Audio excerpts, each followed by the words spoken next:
a passionate instigator and dynamic problem solver. Dr. Kevin Ross Emery, the host of the Dr. Kevin Radio Show, will be taking you outside the box, behind the curtain, and identifying the load of BS we are fed every day. And now, Dr. Kevin.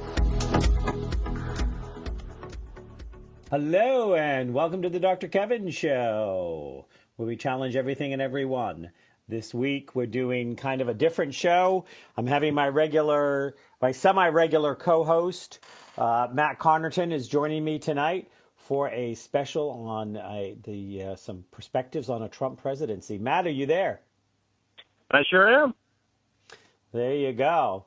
So, I have been putting this out, and I'm going to repeat this right now at the beginning of the show, which is that this is a call-in show. You're welcome to call in. No bashing allowed, though. Any bashing, and you're gone. This is about what President-elect Trump has said he's going to do, and what does that mean to the American people. You with me, Matt?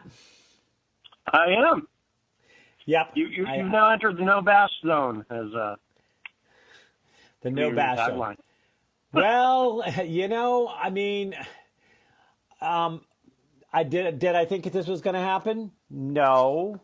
And would it have been my first choice? No.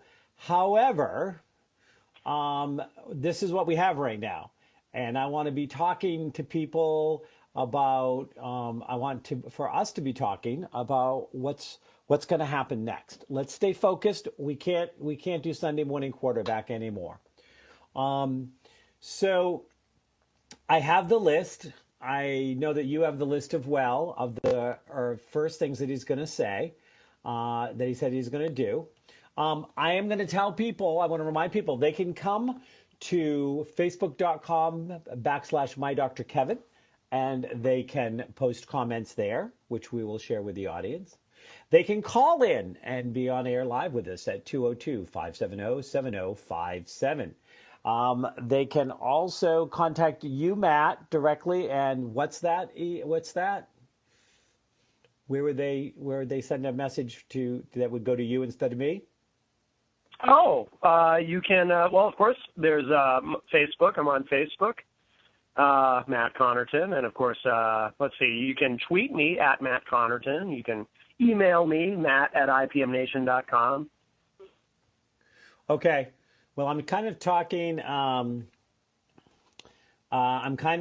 about, I know that they can get you live, like they can get me. But anyways, we're going to move right along. So. Oh, were you referring to my show? What do you mean? Well, when we're on air, we're simulcast through IPM Nation, right? Oh, yes, of course, yeah. So, for the people, we have. I didn't realize that's what you meant. Yeah, we have the chat room at ipmnation.com. So they can also reach us through that. Oh yeah, absolutely. Okay, well, we've put all of that stuff there, and so let's get started with the show. Little bump start there.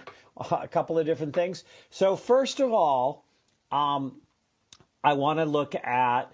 I'm going to be posting on the timeline his proposal by his proposal. So people that are wondering what we're talking about, they can go to facebook.com and they can see it. So this comes right off what Trump said he was going to do. So I'm going to ask you before we start this, what do you think is the overall greatest pro and the greatest con of a Trump presidency? Okay. Well, yeah, that's a big question. I think as far as the greatest pro, it may be that, maybe what some people say, some pro-Trump people say about, him being the outsider that we need to come in and really kind of shake things up and break the system and whatnot. Maybe he really is that guy. I don't know. But, he's kind of a blank canvas in a lot of ways. I know he tried to present himself as a conservative to win the nomination, but I suspect he's, not really much of a conservative, not particularly ideological, which is good. That he's not. I prefer, a practical pragmatist as opposed to an ideologue. So there are some potential pros there. And he's already softening on some things that I thought were, not the best ideas to begin with, kind of talking about maybe reforming Obamacare instead of an outright repeal. He seems to be softening on the wall, this wall he wants to build and whatnot. So there's some optimism on my part there. As far as cons, things I don't like, there's this rumor talk about, possible Muslim registry, which I don't think would ever happen because the public outrage would be far too great. There's, John Bolton is being considered for Secretary of State. He is a neocon. I just was looking at something. He's calling for regime change in Iraq. Crazy stuff. He wants to walk away from the Paris Accord, just like W walked away from Kyoto. There are some good things and some bad things, but there's a lot of question marks. And so I'm trying to be optimistic about it. This is what we've got, and I'm trying to be hopeful. But I don't like John Bolton. I don't like Steve Bannon. I'm trying to be very, very cautiously optimistic about this. So, with you being very optimistic about this, cautiously, cautiously optimistic. Well, and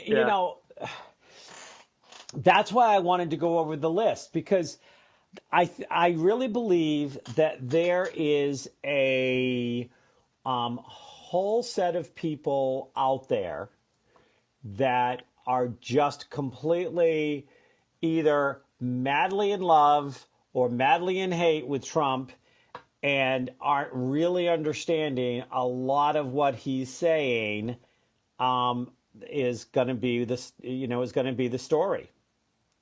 And I think that I'm hoping that this is going to actually make people maybe,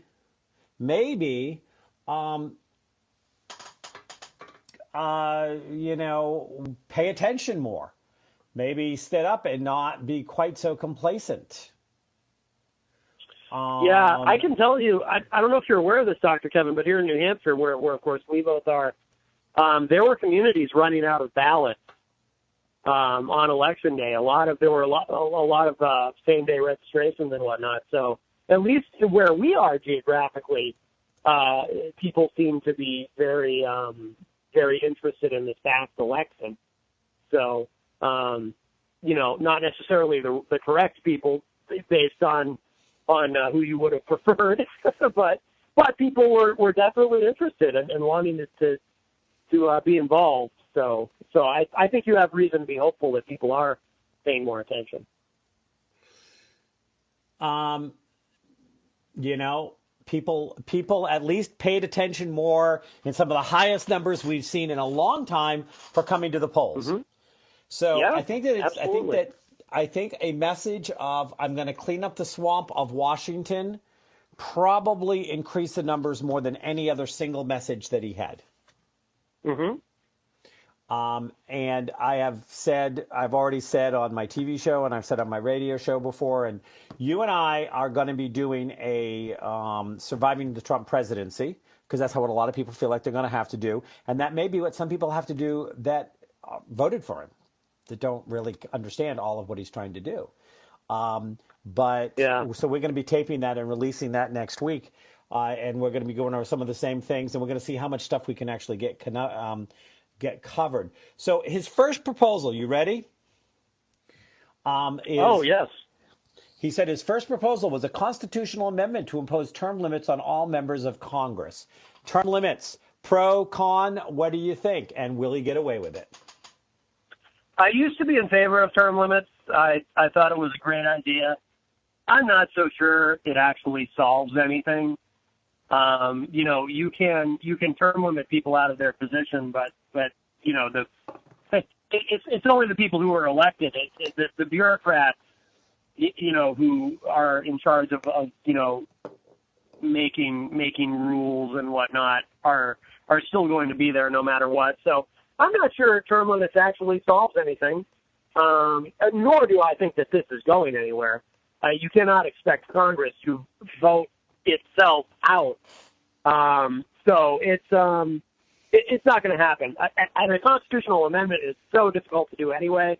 Nice idea, a pipe dream, but it sounds good, I guess, but it's not going anywhere.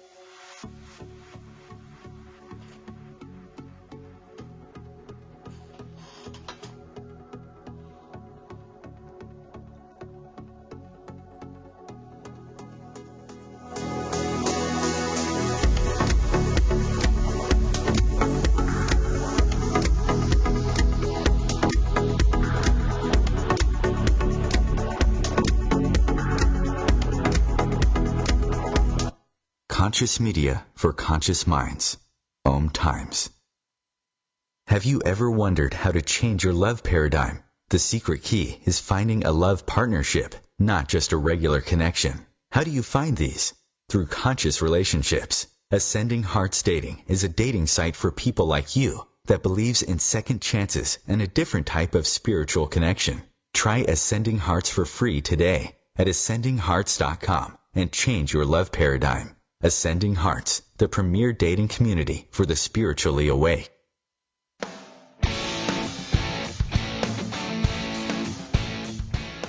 Looking for inspiration? Want to be inspired?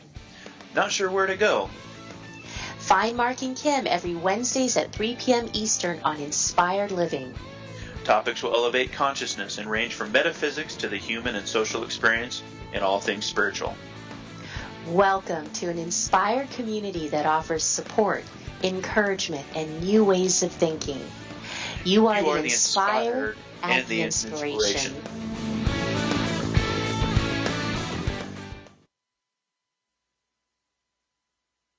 Mother, Mother Ocean. Hi, I'm Jimmy Buffett. West Indian manatees are one of the most unique animals on Earth, and we're still finding out so many new things about them. But manatees are endangered, and many of them are killed or injured each year because of watercraft collisions or other human activities.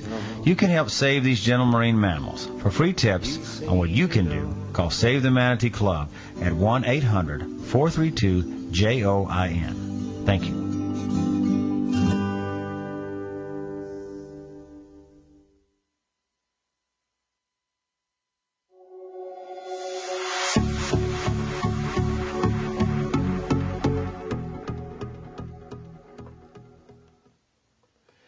Hello, and welcome back to the Dr. Kevin Show, where we're challenging everything and everyone.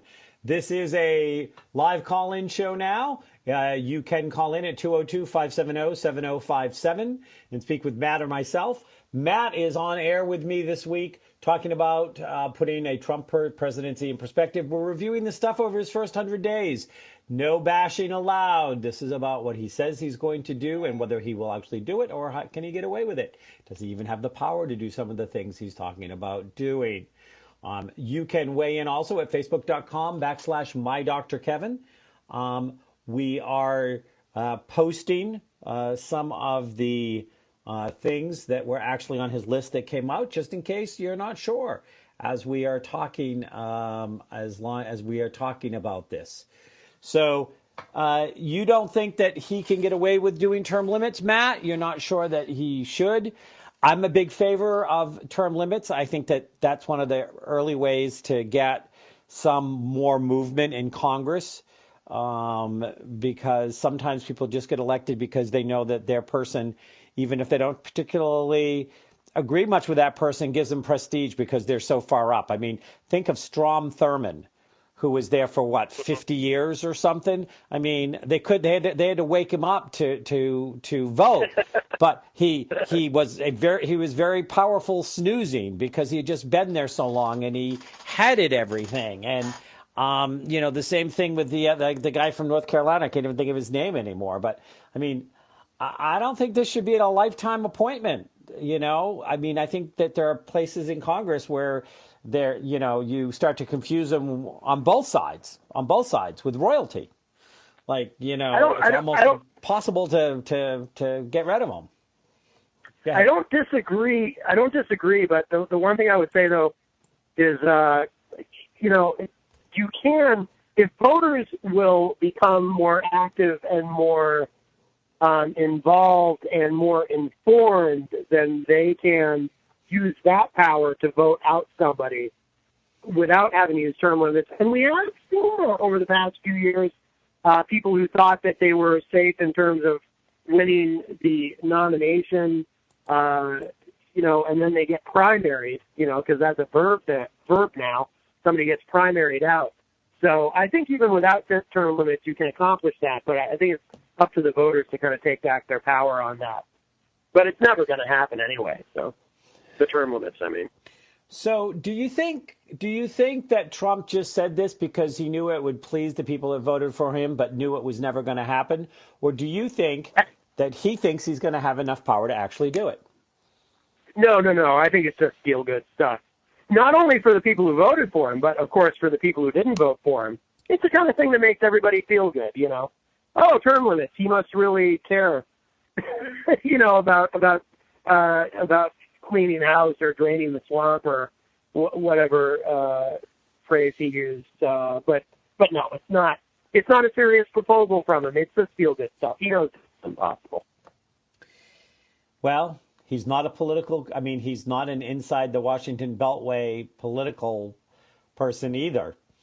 He might think that he can do it if he's got all this, And when the funny thing is every time you hear him talk, he says he has all this popularity, but we all know he lost the popular vote. But correct. That is very true. He does have both houses at least for 2 years. Very true. Yeah.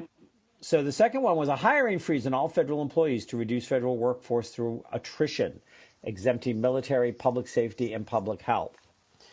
We've frozen federal employees before. What do you think? Is it going to do anything? Is it good? Is it bad?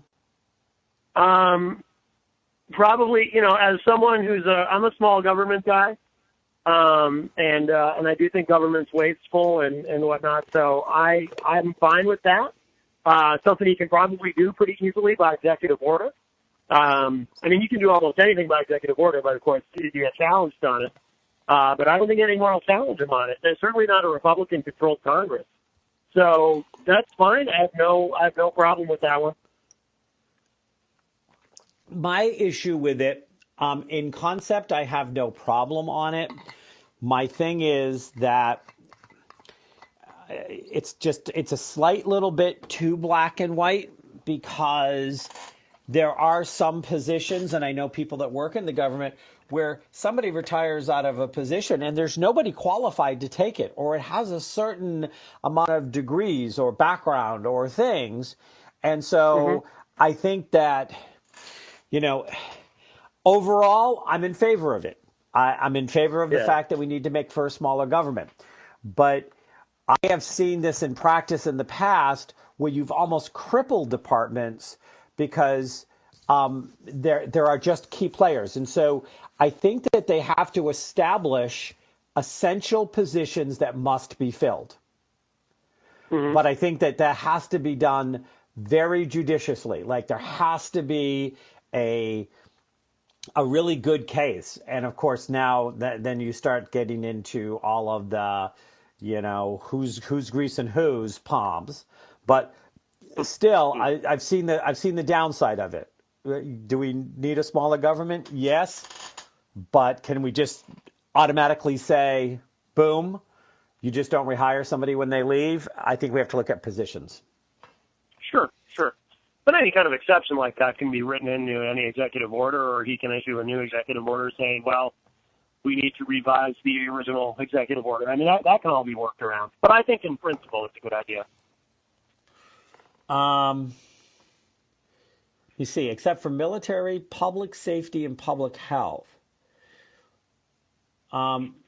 So if something happened and we got rid of the president, he doesn't fall in any of those three categories. Could we just consider that part of the freeze? He's military. He's commander-in-chief. Oh, how about if we got rid of Congress that way? That's certainly not, it has nothing to do with public safety, and they're very much against public health because the health of most Americans are worse because of them. I'd be a little bit careful, Dr. Kevin. This kind of talk, you're going to have an issue getting on a plane. Next time you're in the airport, you say stuff like that. You're talking about getting rid of people. Okay. Third, a requirement that for every new federal regulations, 2 existing regulations must be eliminated. Love it. I love Okay. it. That one's great. Okay. The thing is, how do we determine which regulations are going and make sure that it isn't all, all pro-corporation, anti-environment? Well, that's the one bad thing. I mean, but yeah, and if this is, let me amend what I said. I love it if it's applied correctly. Obviously, a policy like this could be very easily misused. So I love it as long as it's used correctly, and we'll have to see. But God knows, I mean, in any facet, even I'm sure there's environmental regulations that are outdated and arcane and useless. I'm sure there's in any category you could name, there's probably regulations that could be struck down that are completely unnecessary. So I'm gonna be optimistic about this one. I like the idea. Okay, so you're Metza on the first one, and I'm pro. We both with stipulations like the second one and the third one, but we're more pro than con, definitely. Yes. A 5-year ban on White House and congressional officials becoming lobbyists after they leave government service. Love it. Great idea. Now, Make it 10 years.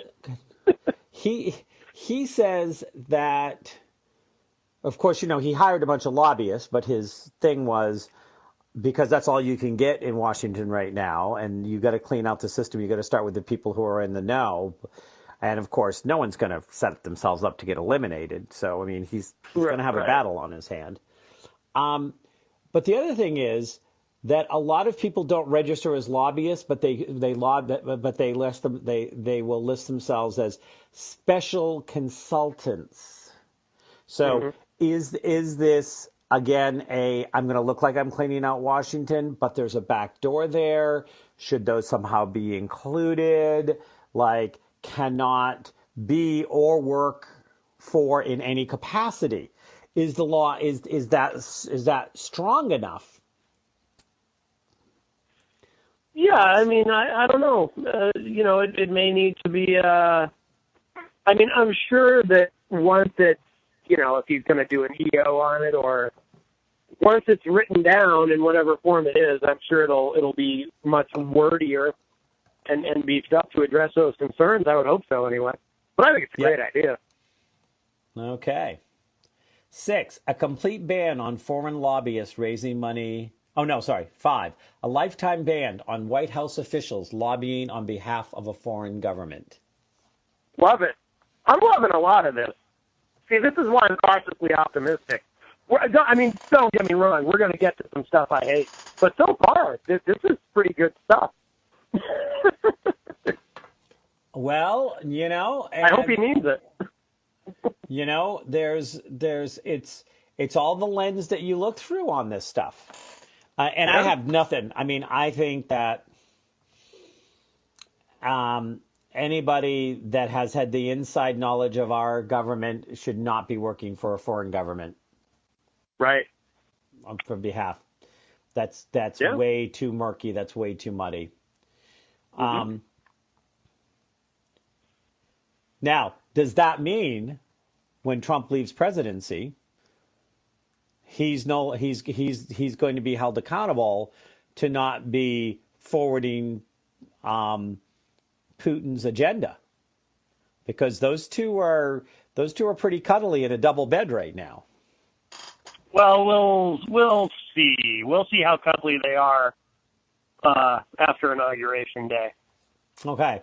That's gonna be interesting. Yep. A complete ban on foreign lobbyists raising money for American elections. You already know what I'm going to say. I love it. That's absolutely. I completely agree. Okay. So this is the first section, and I know the music's going to be coming on any second. This is the first. He had 3 sections. He did. We managed to get through the first section of what he was going to do. In the first section, with a couple of stipulations, we're completely in agreement with him. Yeah, it's good stuff so far. We'll be right back.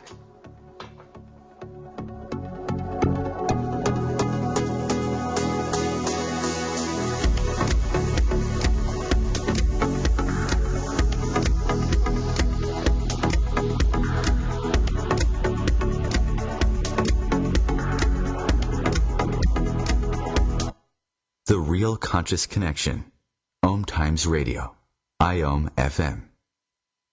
The number one reason girls drop out of school in sub-Saharan Africa is lack of access to feminine hygiene products. The Pads for Schoolgirls Project, an outreach of Humanity Healing International, is changing this paradigm by setting up sewing programs at schools, teaching girls a vocational skill, while producing the reusable pads that help keep them attending classes. The girls pay it forward by making and giving pad kits to other girls in need. To learn more, visit humanityhealing.org. Humanity Healing is where your heart is.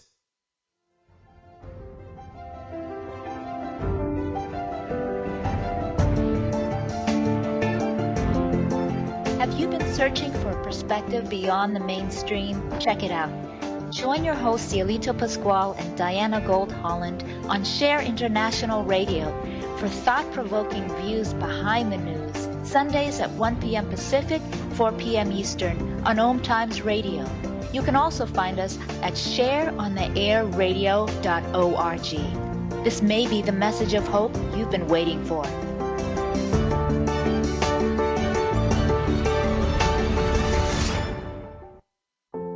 This is why you work so hard to pay the mortgage. Because home is more than 4 walls and a roof. It's that porch swing on a summer evening. It's everybody over for Sunday dinner. And your family sleeping in their own beds at night. Making Home Affordable is a free government resource that can make paying the mortgage easier. Call 888-995-HOPE or visit makinghomeaffordable.gov. Good night, Mama. This is why. Brought to you by the U.S. Treasury, HUD, and the Ad Council.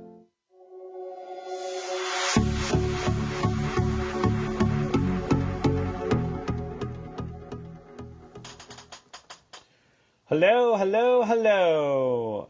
And welcome back to the Dr. Kevin Show, where we challenge everything and everyone. We are a live call-in show. You can be calling us in and being part of this conversation at 202-570-7057. You can also come to facebook.com/MyDrKevin, MYDRKEVIN. And I am listing the first 100 days.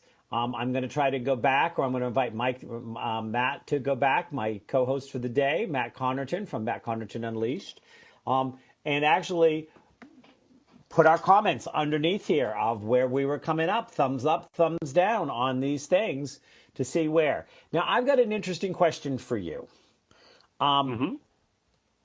Looking at just the first 6 things that we've talked about, is Trump coming across as more of a Republican or a libertarian here?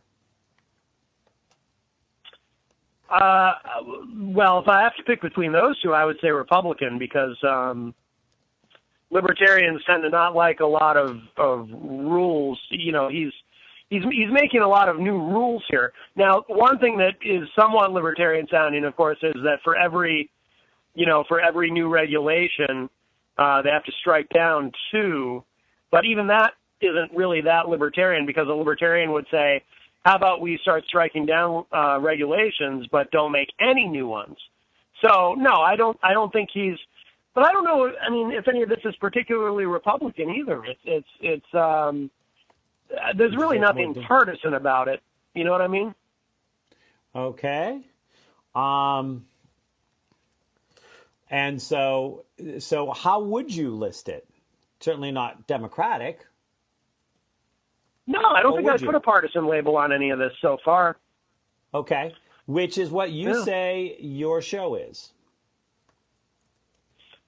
My show, yeah. I mean, well, you say your approach is. Yeah, practical pragmatism, not ideology. Yes, practical pragmatism. So, so we're going to continue on. On the same day, he says, I will begin taking the following 7 actions to protect American workers. I will announce my intentions to renegotiate NAFTA or withdraw from the deal under Article 20.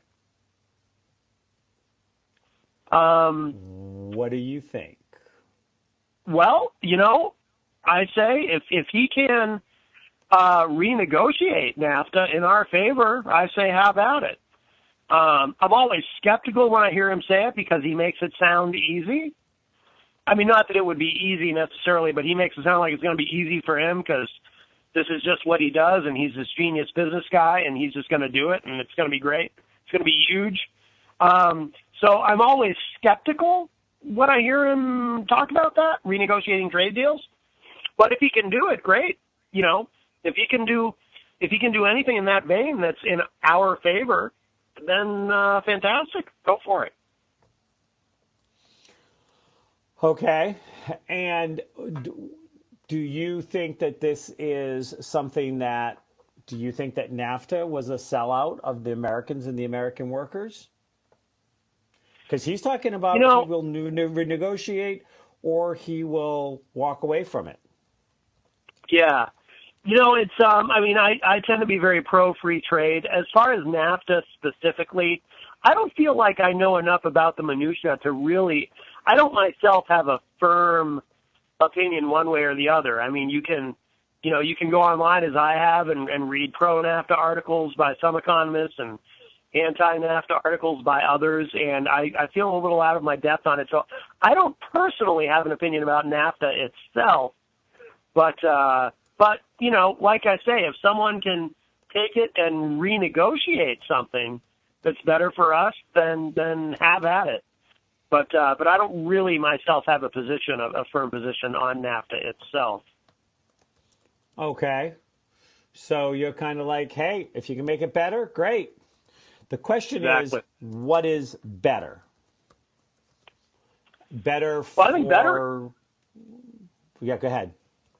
Yeah, better is anything that improves trade for us so that we can export more goods and create jobs. And, if there's tariffs associated with us, with other countries, of course, NAFTA, of course, it's us and Canada and Mexico. So, I mean, if there's tariffs involved in consumers from those countries purchasing goods made in America in terms of us exporting them, and those can be reduced, that's great, So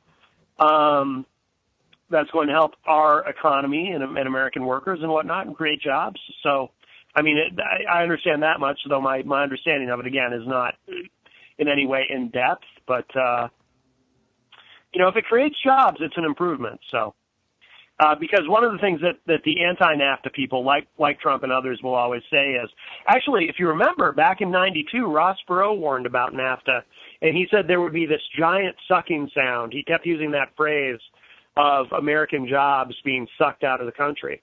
And, if you listen to the anti-NAFTA people, he was right. So. Okay. So you're going to say on this, yes, that if you can get a better deal, it's a good thing. Yep. Show us what you can do, Donald. I mean, Mr. President. Well, it is. Want to be respectful. It is President-elect right now. President-elect, yes. He's our first orange American. Our first orange American president. Very exciting. Okay. Well, I'm also, I look at the current condition of the American worker right now, and something has obviously gone wrong.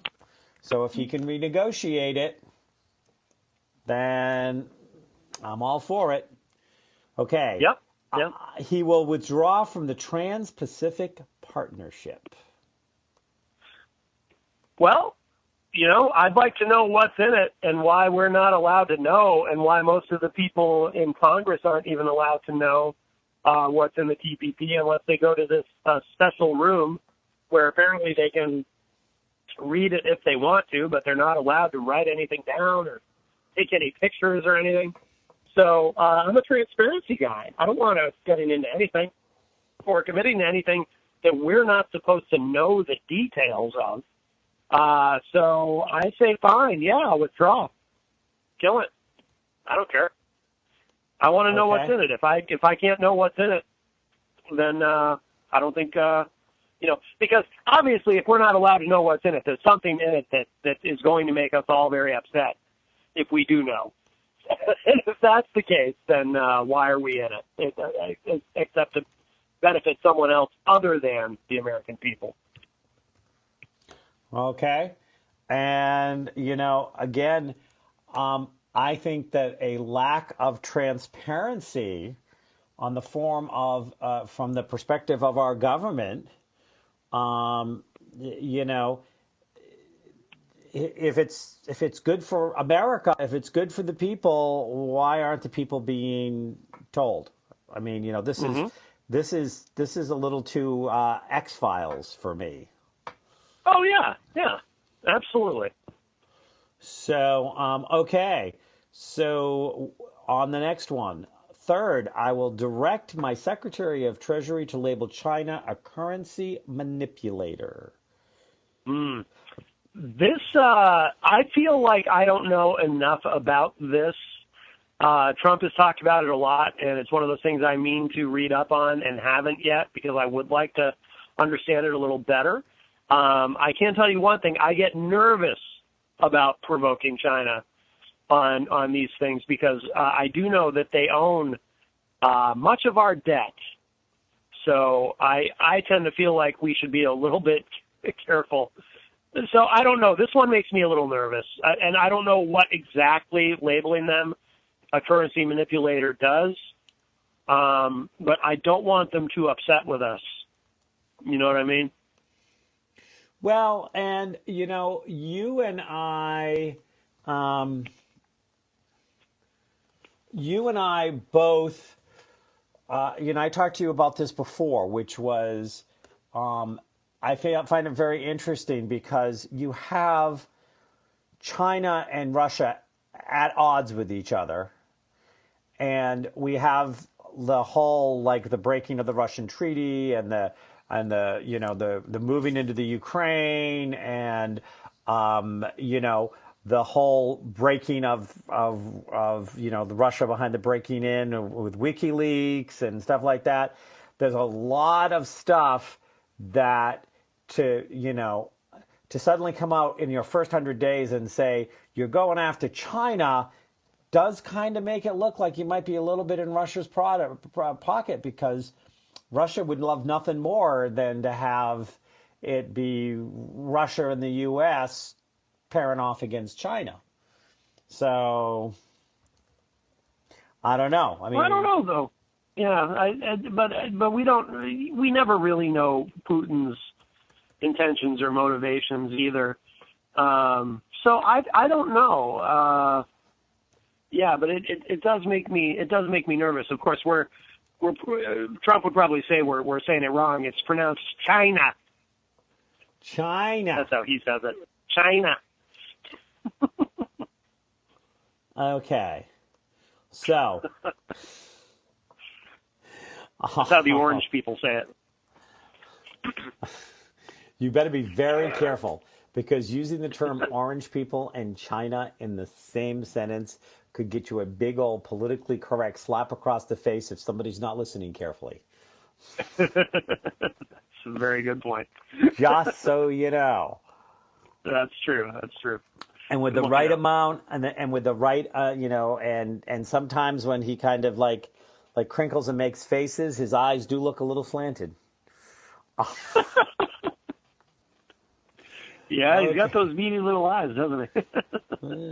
He's got a lot of beady things, but Yeah. Okay, so here is his fourth. I will direct the Secretary of Commerce and U.S. Trade Representative to identify all foreign trading abuses that unfairly impact American workers and direct him to use every tool under American and international law to end those abuses immediately. What do you think? Sounds good to me. Okay. Yeah, absolutely. No, that sounds great. Should do that. And we'll be right back.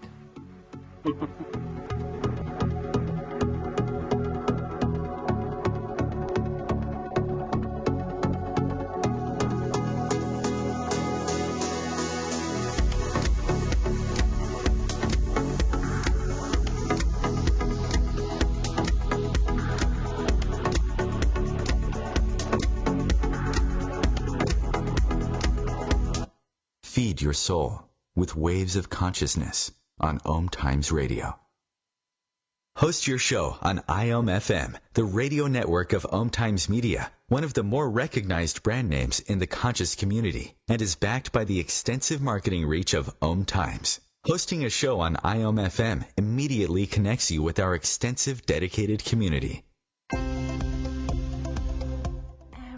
Evolution is where sexuality and spirituality meets.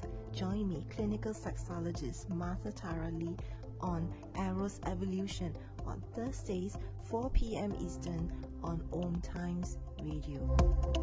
Every 2 minutes, an American is sexually assaulted. The majority of victims know their attacker. It could be your friend, your neighbor, or someone you met at a party. If you said no, it's rape, and it's a crime. This is Christina Ricci with RAIN. Call the National Sexual Assault Hotline today at 1-800-656-HOPE or visit RAIN.org. That's RAINN.org. Brought to you by RAIN and this station.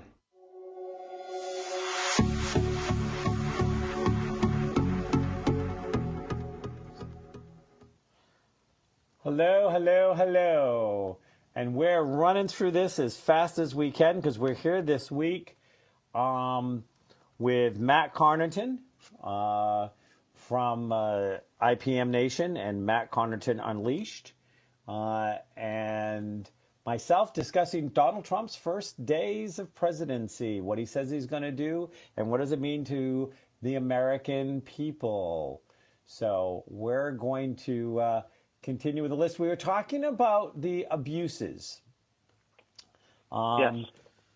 Foreign trading abuses. Obviously, if there's foreign trading abuses, that's one that I want a little bit more information on because, what are you defining as an abuse versus the game you have to play if you want to be part of the world? I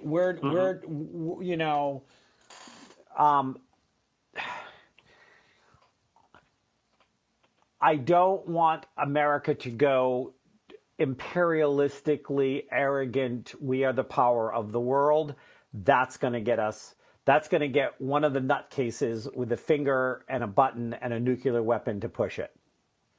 There is a certain amount of diplomacy and there's a certain amount of stuff. And, maybe there was a time when there was a far less armed world and we could bully people, but that's not now. Now there's more nutcases with nuclear access than Carter has liver pills. Mm-hmm. And so that one I'm concerned about we can't go to John Wayne here. We still have to live in this world. But that's just my thoughts. Yeah, but I think we're going to get that. We're going to get that sort of John Wayne attitude to some extent with Trump, anyway. So, you know. Yeah. Okay. He will lift the restrictions on. He will lift the restrictions on $50 trillion worth of job-producing American energy reserves, including shale oil, natural gas, and clean coal. So, in other words, screw the environment. That's how I read that. What do you think? Thoughts? Yeah, it feels like going backward. You know, I mean, I obviously creating jobs. This is what we're going to get. What's that? Okay. I don't know. It went completely quiet on me for a minute, and I don't know why, because I'm completely wired up to internet and phone, but I didn't hear everything you said, but the listening audience did. Yes. So this, I take it, again, this is one of the ones when you're like, no, I'm not happy about. Yeah.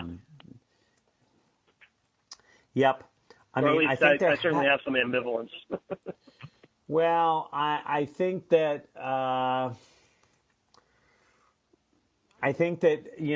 there's got to be a balance, and maybe we have gone a little out of balance somewhere. Maybe we haven't balanced it enough. I'm sure that there are people that are going to scream when I say that. But on the other hand, we do have to have jobs, and we do have to have an economy, and we do have to have, other things. So next one, and these are all under Trump protecting the American worker. That was the title of this section. Mm-hmm. Okay. Yeah. And this was lift the Obama-Clinton roadblocks and allow vital energy infrastructure projects like the Keystone Pipeline to move forward. Well, that just relates to the fifth one there. Same thing, Okay. Screw the environment. Okay, so, but now I'm going to say this. I'm going to say this to both of us. I'm saying it to me as well, which is we can't have it both ways. And I'm not about screwing in the environment, and I'm all about protecting the environment. But we do have to do stuff to get more jobs in this country. Absolutely. Oh, yeah. We can't have the number of people that we do. And not everybody can be sent back to college or to college. Not everybody can do tech stuff. Not everybody can do, what's required, and I think there are other issues that need to be looked here that I'm not sure that he's getting to.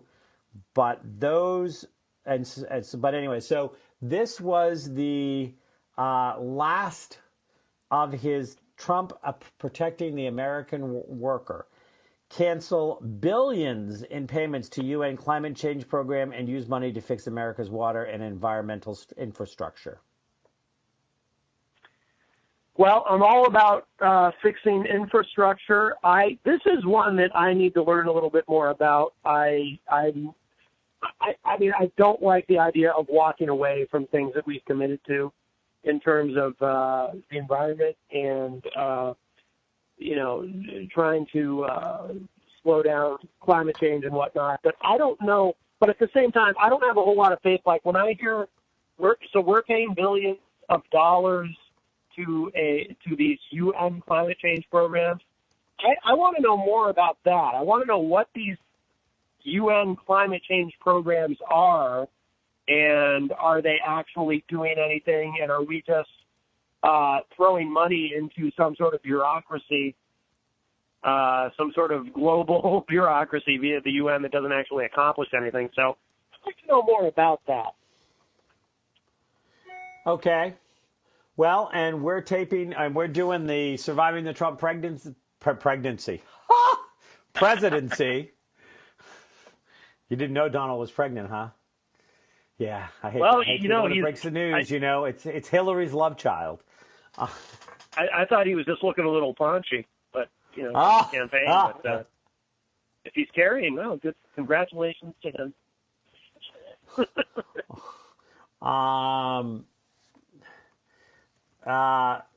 So let's move on to the next one. And this is he'll take the following 5 actions to restore security and constitutional law, and the rule of constitutional law. So this is how he says it. This is what he says he's going to do. Let's see how far we get on this before we run out of time, because I bet we're not going to get very far. And what I'm going to do is I am putting all of these on my Dr. Kevin, and I put basically a little kind of sort of whether we agreed or didn't agree on with each other or with Trump on it. I'm going to put the rest of them on, and Matt, I'm going to ask you to go on and weigh in on them before we go to tape Monday's show. Okay. Yeah. So they're all there, each one individually. So he's going to cancel. These are his words. Mm-hmm. I will cancel every unconstitutional executive action, memorandum, and order issued by President Obama.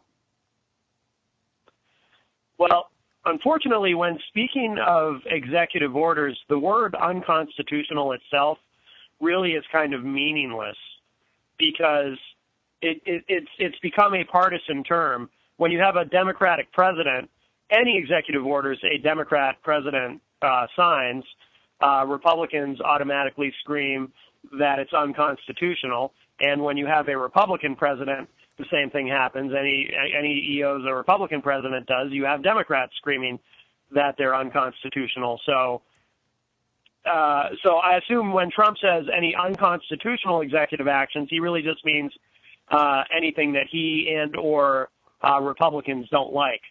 He'll cancel it, which he will have the power to do. I imagine a lot of it will be regulation that he just wants to go away. So that'll be interesting. Well, it will be interesting. I think the other thing is we're not going to get. Well, maybe we can get to it. No, we're not even going to. I'm not even going to touch the next one. So I think that it's very interesting because what I see he's done here is he's going to pick and choose and then decide what he thinks is. Now, he keeps on saying he's going to restore a constitutional America. You know, he's big on that. He's going to do this. So that means anything that he gets rid of, he has to prove why it's unconstitutional. Like, there's got to be something underneath it. If he completely blows by and just willy-nilly cancels stuff, that's going to have its own backlash, because the Democrats aren't going to let him get away with not saying, well, so we want President Trump to explain why that was unconstitutional. They're going to dog at him. Yeah, with executive orders, though, there's really nothing they can do to stop him from canceling them. I mean, he can just cancel them. They can't. It's an EO. It doesn't. Congress has no power to say no. You can't cancel that executive order. A lot of those he'll cancel, and we'll never even hear about it. Well, I don't know. It's God knows the media's not going to bother with it. Well, I think that what we're going to see, and I'm sorry, I'm trying to keep up on the list of posting things as we're talking. I think what we're going to see here, though, is he's going to get rid of something, and if the Democrats think they can get any kind of leverage off screaming to the media, and trying to hold them accountable to why that's unconstitutional, they'll take it just to be wearing away to try to get either the House or the Senate or both back. I mean, the Senate's very close. I mean, the Republicans only have it by 2 right now. Yeah. So if I was a Democrat, I'd be strategizing what to do to upset the American people to turn the Senate Democratic to try to control Trump. Right. Okay, well, thank you very much. We got about a little more than halfway through. We'll have to see if we can do better on the TV show.